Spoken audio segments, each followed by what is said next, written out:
BTN 한국학 에세이 진행자로 한국 불교를 중심으로 한 동양학의 중심인 한국학과 한류의 가치를 알려온 조계종 교유가사리 문광스님. 앞으로 3년간 수행정진에 매진하겠다고 밝힌 스님이 고향 금륜사에서 마지막 대중설법에 나섰습니다. 보도에 윤호섭 기자입니다. 여러 강의나 법석에서 앞으로 3년간 다른 활동 대신 정진의 시간을 보내겠다고 밝힌 문광스님. 스님이 개인적인 3년 안거에 들기 전 마지막으로 찾은 도량은 고향 금륜사였습니다. 오래전 문광스님의 교유가사리 면접을 봤던 금륜사 회주 본각스님의 간곡한 부탁에 따른 겁니다. 정작 본각스님은 1년 전부터 약속한 외부 법문 일정으로 참석하지 못했지만 문광스님을 향한 애틋한 마음을 편지로 남겼습니다. 3년 안거를 시작하시는 첫날에 본인의 청을 거절하지 못하시고 오늘이면 부득이 마지막 법회를 열어주시겠다는 스님의 자비심에 다시 한번 머리 숙여 감사드립니다. 문광스님은 백중법회에 맞춰 백중이 갖는 의미와 이 기간에 필요한 불자들의 마음가짐을 설했습니다. 백중에 조상을 위한 천도제를 올리는 게 일반적이지만 천도제는 단순히 각자의 부모만을 위한 것이 아니라고 강조한 문광스님. 스님은 전생이 계속되는 과정에 얽히고 설킨 모든 인연에 이고등락을 발언하는 수행의 의미가 더 크다고 설명했습니다. 우리 조상님 천도하지만 다 같이 위패를 써놓으면 전생정생 내 부모님이 계시고 알고 보면 전생에 나이기도 하고요. 전생에 나도 있을 겁니다. 그 속에. 그리고 인연 있는 모든 분들이 다 있으시거든요. 스님은 또 천도제에서 영가에게 조주차를 공양 올리는 이유를 덧붙였습니다. 술을 대신하거나 예를 표하는 게 아니라 차나 한 잔 마시라는 조주선사의 화두처럼 생각을 내려놓고 잠시 쉬라는 겁니다. 결국 백중은 산자뿐만 아니라 영가도 수행하는 기간이라는 설명입니다. 발심하시고 참선하시고 수행하시는 기간이 아마 되실 거라고 이렇게 생각이 듭니다. 영가님도 수행하시는 기간이고 우리도 수행하는 기간입니다. 문광스님은 이날 법회를 끝으로 3년간 대중설법이나 강연은 쉬어갈 예정입니다. 제방선원에서 화두 참선을 하며 마음의 근본 자리를 찾기 위한 정진의 시간을 보내기 위해서입니다. 해암 큰 스님께 이제 가나산 참선을 배웠고 다른 건 잘 모르고 그냥 화두 참선하는 것을 제 공부로 삼아서 우리 한국 선원에서 이제 정진을 하려고 합니다. 축생의 딸인 거잖아요. 근데 성불한다고 돼 있어요. 그래서 그것만 해도 얼마나 큰 아주 기쁜 소식인데 또 남방 무구 세계에 가서 한번 몸을 바꿔서 변신 성불론이란 말이죠. 남자 몸을 받아서 온다 이렇게 되어 있는데 화엄경은 그렇지 않습니다. 화엄경은 하느 스님이 이걸 얼마나 강조하셨는지 몰라요.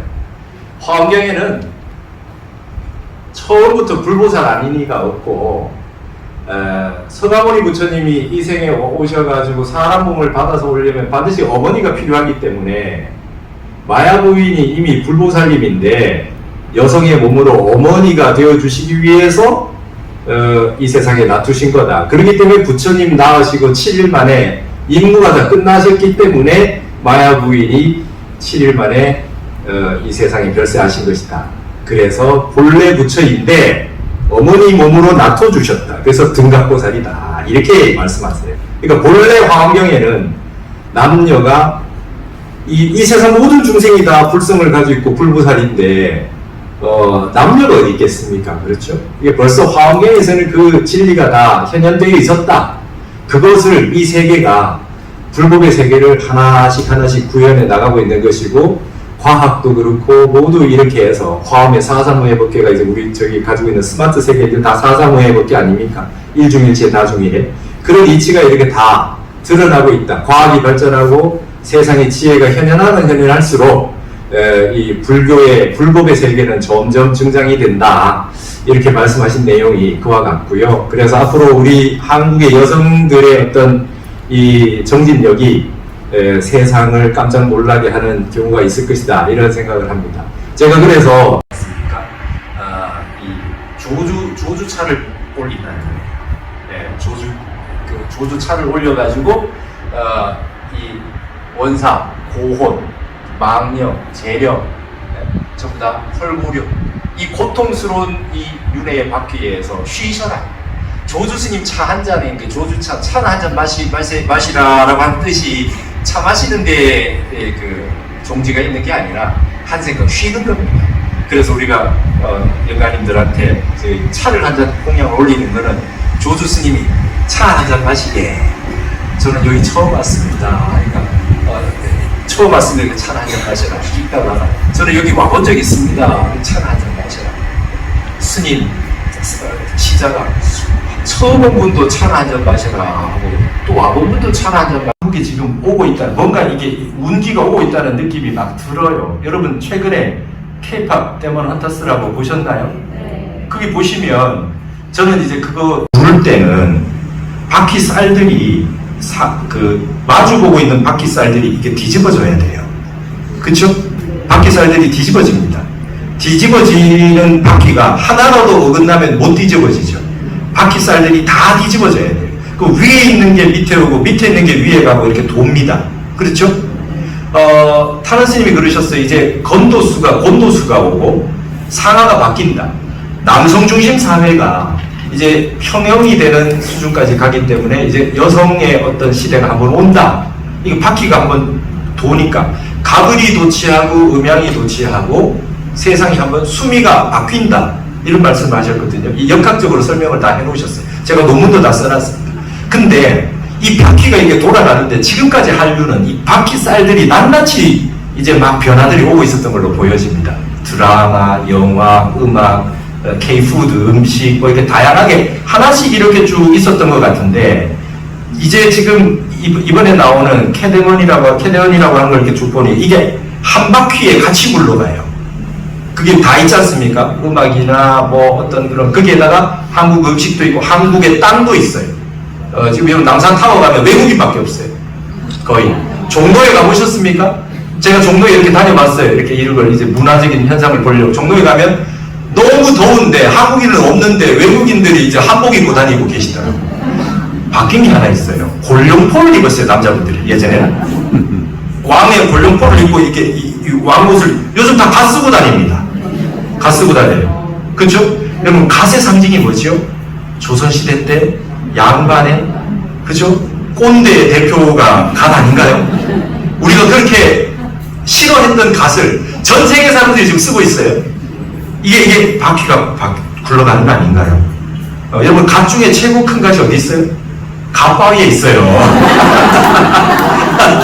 그게 유교인 것 같지만 제일 큰 갓은 갓바위에 있어요. 그게 관봉인데 갓관자를 써가지고 보관이지만 부처님 보관인데 우리 그걸 갓바위라고 불러요. 제가 예전에 대학 들어갈 때 우리 속가 모친이 어머니가 그게 갓바위에서 기도하러 가신다 그러나 무슨 저는 아무것도 모르고 이게 뭐 무속도 아니고 갓바위가 뭡니까 이랬는데 제가 출근하고 나서 보니까 이게 얼마나 좋은지 그죠? 그 제일 큰 갓이 우리가 갓바위에 있어요. 세상이 굴러갑니다. 근데 중요한 것은 노자에 그렇게 됐어요. 이 바퀴가 굴러갈 때 중간 바퀴통이 비어 있어야 된대요. 그죠? 바퀴 쌀이 다 모여가지고 비어 있지 않으면 이 바퀴가 부서집니다. 전법륜, 법의 바퀴가 굴러가려면 속이 비어 있어야 돼요. 이게 핵심입니다. 유의 세계, 세계 세계, 물질의 세계 가지고는 바퀴가 안 굴러가는 거예요. 세상이 바뀔 때. 세상이 바뀔 때는 반드시 바퀴통이 비어 있어야 되기 때문에 그 비어 있는 게 마음, 허한, 그죠? 공성, 반야, 텅 비어 있는 게 중간에 있어야 이렇게 굴러가는 겁니다. 손이 비어 있어야 아무거나 잡을 수가 있지요. 지금 전 세계가 물질의 세계가 마음의 세계로 바뀌고 있고, 그죠? 예, 전부 본능의 세계를 본성으로, 이런 식으로 전부 소유가 이제 존재의 세계로 점점 이렇게 바뀌는 과정에 이제 하나가 만들어지게 있는 시적 인연이 바퀴통이 비어가고 있는 세계가 왔다고 보여지고, 이 바퀴통이 비어있을 때 살들이 다 서로 짝이 맞춰서 한꺼번에 하나의 바퀴가 확 굴러갈 때 이게 바퀴가 바뀌는 건데, 제가 보니까 이제 한국의 문화가 전 세계에 알려지고 낱낱이 흘러가다가 이게 전체가 되어가는 과정이, 예전에는 10대, 20대, 30대가 한국 문화를 접했다면 어떤 한국의 어떤 운이, 간방 운이 오고 간도수가 왔다. 한국의 문화가 전 세계로 퍼지는 순간이 왔다. 그러나 우리는 무력으로 갚아주는 것이 아니라 서양이 동양에 왔을 때는 무로서 가지고 왔지요. 강제로 계약을 하고 무력을 가지고 이 무기를 가지고 왔다면 이것을 다시 돌려줄 때는 문으로 돌려준다. 그래서 여러분 이 중국학 하는 분들이 많은 얘기하고 있습니다. 중국이 지투가 돼서 똑같이 무력으로 갚아주는 모습을 보이는 면이 일면이 있어요. 군사력, 경제력 이런 것으로. 그래서 동양이 있다라고 하는 걸 보여주는 데까지는 중국이 할 거다. 이게 타너스님 말씀이에요. 근데 마지막에 화용점점 여기 저만을 하는 건 한국이 한대요. 마지막으로 중국을 교정받는다. 마지막 중국이 볼륨을 크게 해서 동아시아라고 하는 세계가 있다는 걸 전 세계에 보여주고 정신문명이 있다는 걸 보여주지만 마지막 책을 낼 때는 마지막 교정을 보지 않습니까? 마지막 교정을 보고 저만을 하는 것은 한국이 한다. 이게 타너스님 사상이었어요. 그러니까 이 부분이 점점 현실화되고 있는 것이 아닌가 이런 생각이 들어집니다. 그래서 여러분 우리가 하고 있는 한국인들이 하고 있는 이 모든 의식주와 생각과 사상과 역사와 전통 그리고 역사 전통을 쭉 들어가면 전부 그 속에 한국 불교가 있어요. 그래서 유교와 불교 모든 무속과 모든 한국의 민속까지 다 통합해서 우리 한국의 모든 것들을 전 세계 사람들이 따라하고 공부하고 이러게 될 겁니다. 그래서 점점 더 세상 바뀔 겁니다. 여러분 이탈리아 로마나 프랑스 파리의 시민들이 자기 집 앞에 온 세상 사람들이 다 와가지고 지금 있어서 황당할 수도 있는 부분이 우리 한국인들이 이제 앞으로 겪어야 될지 몰라요. 금륜사에 막 외국인들이 다 와서 계실지 모릅니다. 이런 세계 앞으로 조만간 올 거라고 봅니다. 불교를 자극하시고 이제 수위 찬탄하시고 같이 기쁘게 정진을 잘 하시는 그런 기간이 되셔가지고 여러분 한 분 한 분이 세계에 한국을 알리는 멋진 그런 그 계기가 되리라고 생각을 합니다. 그래서 여러분들 오늘 이 금륜사에 오셔가지고 이게 처음 와오신 분들이 많으실 텐데 여기에서 이 황금 바퀴가 굴러가는 이 멋진 계기를 마련했으면 좋겠습니다.